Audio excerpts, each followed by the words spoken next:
आज आपण भारताच्या उत्तरेकडे पाहणार आहोत. तिथे असणाऱ्या एका प्रचंड भव्य नैसर्गिक संरचनेकडे, जी फक्त एक पर्वतरांग नाही तर भारताची खरी ओळख आणि जीवनरेखा आहे. हो, आपण बोलतोय हिमालयाबद्दल. पण कधी विचार केलाय की हिमालय भारतासाठी इतका महत्त्वाचा का मानला जातो? म्हणजे तो फक्त बर्फाच्छादित उंच शिखरांचा एक समूह आहे की या पलीकडेही त्याचं काही महत्त्व आहे? चला, याच प्रश्नाचं उत्तर आज शोधूया. चला एकदम सुरुवातीपासून पाहू. हिमालय हा शब्द आलाय संस्कृतमधून. हिम म्हणजे बर्फ आणि आलय म्हणजे घर. सोप्या भाषेत बर्फाचं घर. पण यातली एक इंटरेस्टिंग गोष्ट अशी की ही जगातली सगळ्यात उंच पर्वतरांग तर आहेच, पण त्याचबरोबर सगळ्यात तरुण पर्वतरांगांपैकी एक आहे. आणि त्याचा विस्तार किती प्रचंड आहे याची जरा कल्पना करा.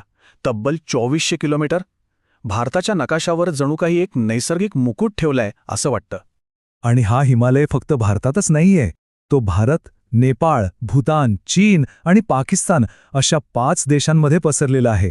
पण तरीही भारतासाठी त्याचं महत्त्व खूप खूप वेगळं आणि खास आहे. चला तर आता या विशाल पर्वताची रचना आतून कशी आहे ते समजून घेऊया. हिमालयाचे मुख्यत्वे 3 समांतर भाग पडतात आणि प्रत्येक भागाचं आपापलं एक वेगळं वैशिष्ट्य आहे. इथे बघा, हे 3 मुख्य विभाग अगदी सोप्या पद्धतीने मांडले आहेत. सगळ्यात उत्तरेला आहे महान हिमालय किंवा हिमाद्री.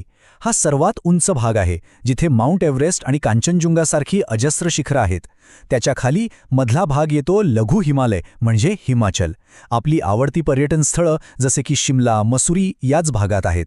आणि सगळ्यात शेवटी दक्षिणेकडे आहे शिवालिक, जो उंचीने सगळ्यात कमी आणि सर्वात नवीन आहे. पण हिमालय म्हणजे फक्त दगड आणि बर्फाचे डोंगर नाहीत. तो भारताचा हवामान चालवणारं आणि नद्यांना जीवन देणारं एक नैसर्गिक इंजिन आहे. आता हे कसं होतं ते पाहूया. खरं तर हिमालय 2 खूप महत्त्वाच्या भूमिका बजावतो.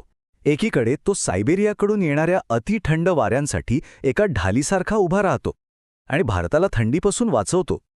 आणि दुसरीकडे समुद्रावरून येणारे बाष्पयुक्त मान्सून वारे अडवतो, ज्यामुळे ते वर चढतात आणि मग भारतात जोरदार पाऊस पडतो. आणि याचा थेट परिणाम काय होतो तर संपूर्ण उपखंडाला पाणी देणारी, इथल्या जीवसृष्टीचं पोषण करणारी मुबलक पर्जन्यवृष्टी. जरा विचार करा, जर हिमालय नसता तर भारताचा बराचसा भाग कदाचित एक थंड वाळवंट असला असता. आणि इतकंच नाही, गंगा, यमुना, ब्रह्मपुत्रा, सिंधू यांसारख्या आपल्या कितीतरी पवित्र आणि महत्त्वाच्या नद्या ह्याच हिमालयातल्या हिमनद्यांमधून उगम पावतात.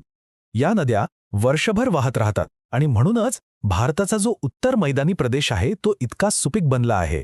आपल्या देशाच्या शेतीचा तो एक भक्कम आधारस्तंभ आहे.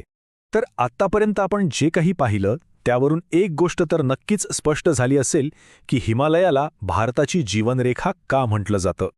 थोडक्यात सांगायचं झालं तर हिमालय फक्त पर्वत नाहीये, तो जैवविविधतेचा एक अमूल्य खजिना आहे. अनेक औषधी वनस्पतींचं घर आहे, लाखो लोकांसाठी पर्यटन आणि रोजगाराचं केंद्र आहे आणि सगळ्यात महत्त्वाचं भारताची एक नैसर्गिक संरक्षण भिंत आहे. आणि म्हणूनच या सगळ्या कारणांमुळे आपण अगदी ठामपणे म्हणू शकतो की हिमालय केवळ एक पर्वतरांग नाही, तर ती खऱ्या अर्थाने भारताची जीवनरेखा आहे. पण आजच्या काळात जेव्हा आपण हवामान बदलाच्या संकटाला सामोरे जातोय, जेव्हा हिमालयातल्या हिमनद्या वितळत आहेत, तेव्हा या जीवनरेषेचं भविष्य काय असेल, हा एक असा प्रश्न आहे ज्यावर आपण सगळ्यांनी विचार करायला हवा.